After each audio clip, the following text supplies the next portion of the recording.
गरुडगमन तव चरणकमलमिह मनसि लसतु मम नित्यम्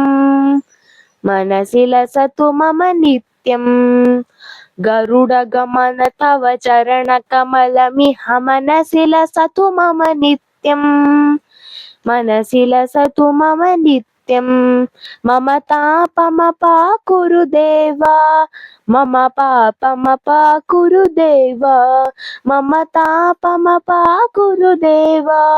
मम पापमपाकुरु देवा जलजनयन विधिनमुचिहरण मुख विभुत विनुत पद पद्मा जलजनयन विधिनमुचिहरण मुख विभुत विनुत पद पद्मा विभुत विनुत पद पद्मा मम तापमपाकुरु देवा मम पापमपाकुरु देवा मम तापमपाकुरु देवा मम पापमपाकुरु देवा भुजगशयन भव मदन जनक मम जनन मरण भयहारी भुजगशयन भव मदन जनक मम जनन मरण भयहारी जनन मरण भयहारी मम तापमपाकुरु देवा मम पापमपाकुरु देवा मम तापमपाकुरु देवा मम पापमपाकुरु देवा शङ्खचक्रधर दुष्टदैत्यहर सर्वलोकशरणा शङ्खचक्रधर दुष्टदैत्यहर सर्वलोकशरणा सर्वलोकशरणा मम तापमपाकुरु देवा मम पापमपाकुरु देवा मम तापमपाकुरु देवा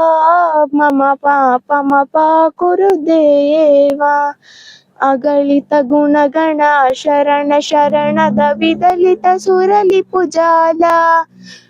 अगलित गुणगण शरण शरणद विदलित सुरलिपुजाಲ विदलित सुरलिपुजाಲ मम तापमपाकुरु देवा मम पापमपाकुरु देवा मम तापमपाकुरु देवा मम पापमपाकुरु देवा भक्तवर्य विहभूरि करुणाय पाहि भारती तीर्थम् भक्तवर्य विहभूरि करुणाय पाहि भारती तीर्थम् पाहि भारती तीर्थम् गरुडगमन तव चरणकमलमिह मनसि लसतु मम नित्यम् गरुडगमन तव चरणकमलमिह मनसि लसतु मम नित्यम् मनसि लसतु मम नित्यम् मम तापमपाकुरु देवा मम पापमपाकुरु देवा मम तापमपाकुरु देवा मम पापमपाकुरु देवा मम तापमपाकुरु देवा मम पापमपाकुरु देवा। Thank you.